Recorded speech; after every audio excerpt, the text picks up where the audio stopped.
Capítulo 3. A desobediência do primeiro casal, que é o título aqui da minha Bíblia. Versículo 1. A cobra era o animal mais esperto que o Senhor havia feito. Ela perguntou à mulher: é verdade que Deus mandou que vocês não comessem as frutas de nenhuma árvore do jardim? Olha ela inspecionando Eva. A mulher respondeu. E olha que engraçado, né? A cobra, como ela é muito esperta, ela pergunta assim: ele ordenou que vocês não comessem nenhuma fruta de nenhuma fruta da árvore do jardim? Tinham várias árvores, né?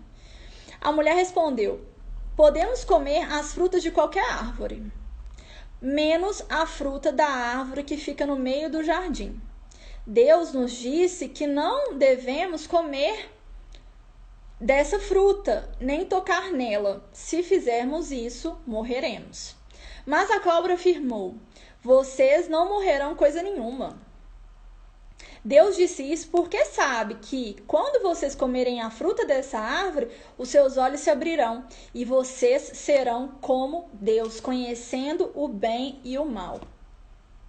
Olha esse versículo, a gente vai falar sobre ele agora. O que a serpente estava querendo dizer era uma meia-verdade. E toda meia-verdade é mentira, né? Porque ela disse assim: quando vocês comerem da fruta dessa árvore, seus olhos se abrirão e vocês serão como Deus, conhecedores do bem e do mal. Ela disse uma meia-verdade, que é uma mentira. Pois Deus não conhece o mal de forma experimental. Ele sabe o que é mal porque ele é bom, é por contraste, né? Porque ele não peca e ele não é mal. Deus sabe o que é pecado por contraste, porque ele é bom. Adão e Eva iriam experimentar o bem e mal de forma experimental.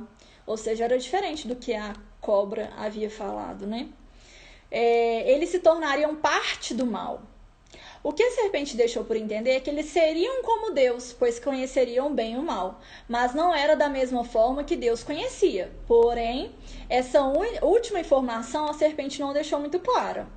O diabo ainda continua usando essa mesma tática nos dias de hoje, questionando os mandamentos e palavras de Deus.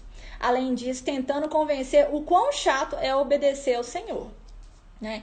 Olha que aqui ela retrucou: olha, o Senhor disse isso, mas não é isso aí não, é mentira. Ou seja, tá aqui retrucando a mensagem do Senhor, né? Colocando à prova a mensagem do Senhor, os mandamentos do Senhor. E é assim até nos dias de hoje, né? Às vezes as pessoas olham para a pessoa que é evangélica e pensam assim: nossa, mas que chato, né? Viver com Cristo, não pode beber, não pode não sei o que, não pode mentir, chato, não é isso? Mas é a artimanha do diabo para tirar a gente do caminho de Deus, igual ele fez aqui. Então, as artimanhas dele continuam as mesmas. E a gente continua caindo, né? Vamos lá, versículo 6. A mulher viu que a árvore era bonita e que as suas frutas eram boas de se comer, e ela pensou como seria bom ter entendimento. Aí apanhou uma fruta e comeu, e deu ao seu marido, e ele também comeu. Então, ela pensou. Primeiro veio um pensamento, né? Que seria bom ter o conhecimento do bem e do mal. E aí depois eles comeram a fruta. Então, o primeiro ponto, que é esse pensamento, o que eu escrevi foi: Eva queria ser como Deus, pois queria ter o conhecimento do bem e do mal.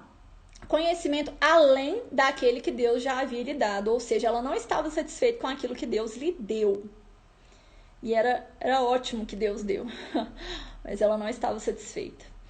Até hoje somos assim, né? O homem, quanto à segunda parte que fala que eles comeram do fruto, eu escrevi assim: o homem é um ser moral e livre.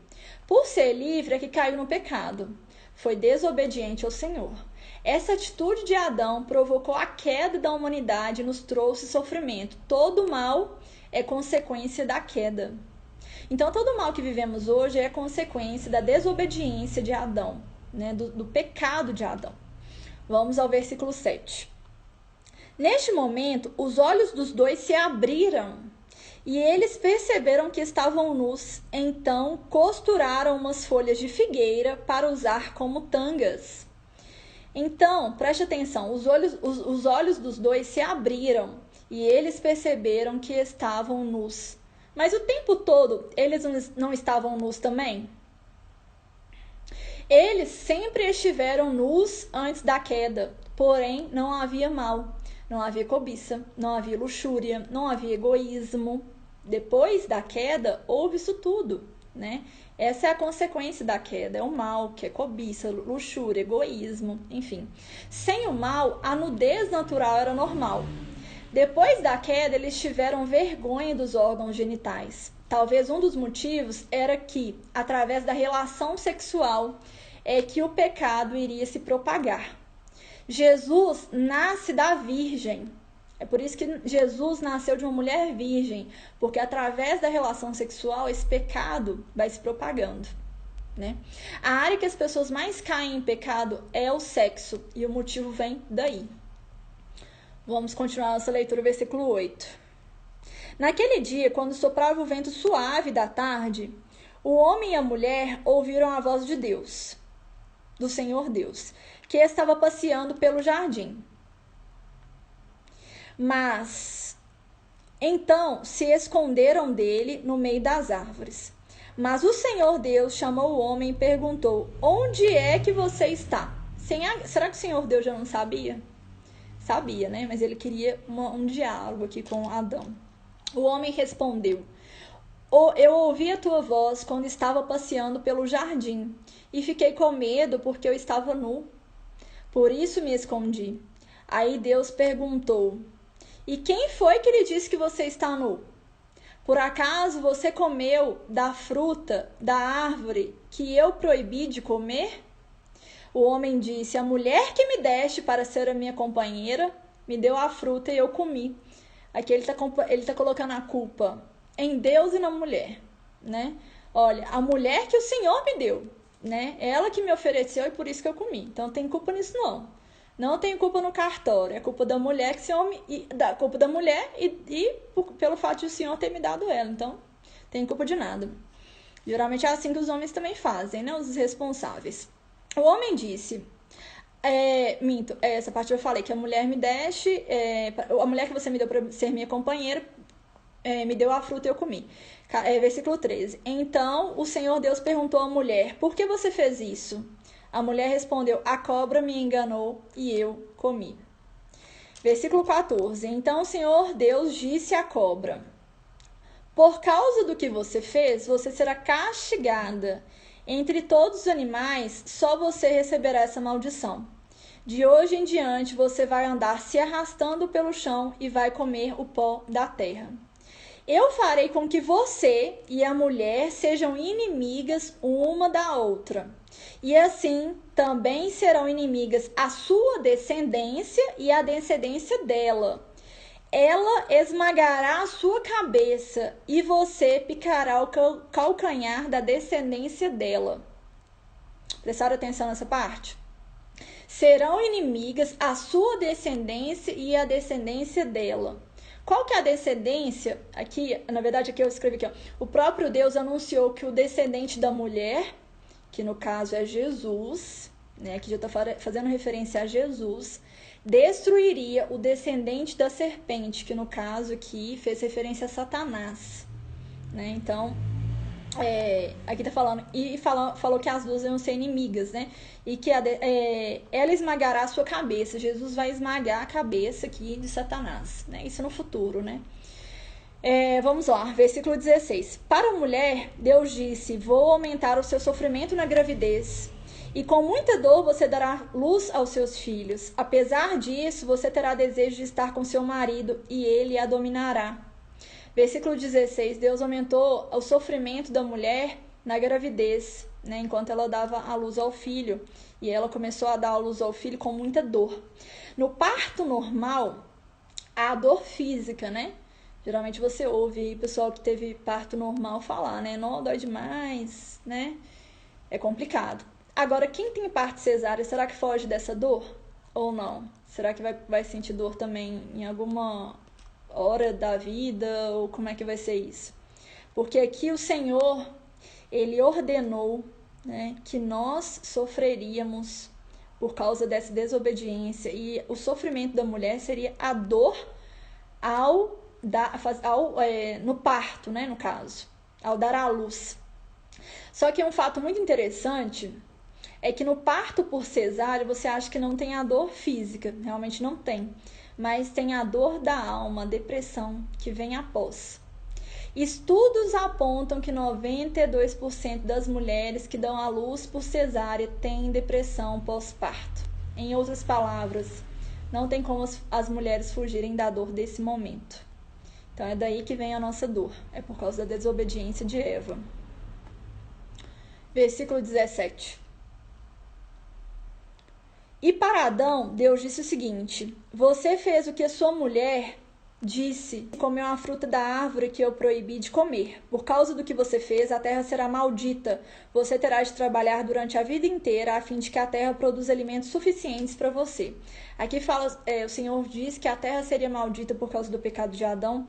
E aí, depois disso, houve catástrofes, né, naturais no mundo. Que foi furacão, terremotos, nevasca, tsunami. Pois é. Então a terra será maldita. Esses acontecimentos naturais, catástrofes, começaram a acontecer depois do pecado de Adão. Versículo 18. Ela lhe dará mato e espinhos, e você terá de comer as ervas do campo. Terá de trabalhar no pesado e suar para fazer com que a terra produza algum alimento. Isso até que você volte para a terra, pois dela você foi formado. Você foi feito da terra e vai virar terra outra vez. Então Adão foi feito da terra e voltará a ser pó, né? Depois que ele comeu aí da árvore da vida, ele teve sua morte física, né? Por isso que ele vai morrer agora, ele não é mais imortal. Aqui no caso está demonstrando a morte física após o pecado de Adão, né? Isso foi uma das consequências do pecado. Versículo 20. O homem pôs na sua mulher o nome de Eva, por ser ela a mãe de todos os seres. Eva significa a mãe de todos os seres. E o Senhor Deus fez roupas de peles de animais para Adão e para a sua mulher vestir. Para os dois vestirem. Versículo 22. Então o Senhor Deus disse o seguinte: agora o homem se tornou como um de nós, pois conhece o bem e o mal. Ele não deve comer a fruta da árvore da vida e viver para sempre. Então Adão não pode mais comer da árvore da vida. O homem, ele tinha acesso livre à árvore da vida e, portanto, à vida imortal, mas agora ele não pode mais comer, se tornando o homem mortal. Por isso, o Senhor Deus expulsou o homem do jardim do Éden e fez com que ele cultivasse a terra da qual havia sido formado. Deus expulsou o homem e no lado leste do jardim pôs os querubins e uma espada de fogo que dava voltas em todas as direções. Deus fez isso para que ninguém chegasse perto da árvore da vida. Os querubins, eles são os anjos, uma espécie especial de anjos, porque tem milhares de anjos. Os querubins, eles são os guardiões da glória de Deus. Essa é a função do querubim, guardar a glória de Deus. Os querubins, eles não são anjos como os demais. E quem era um querubim? O diabo. O diabo era um querubim.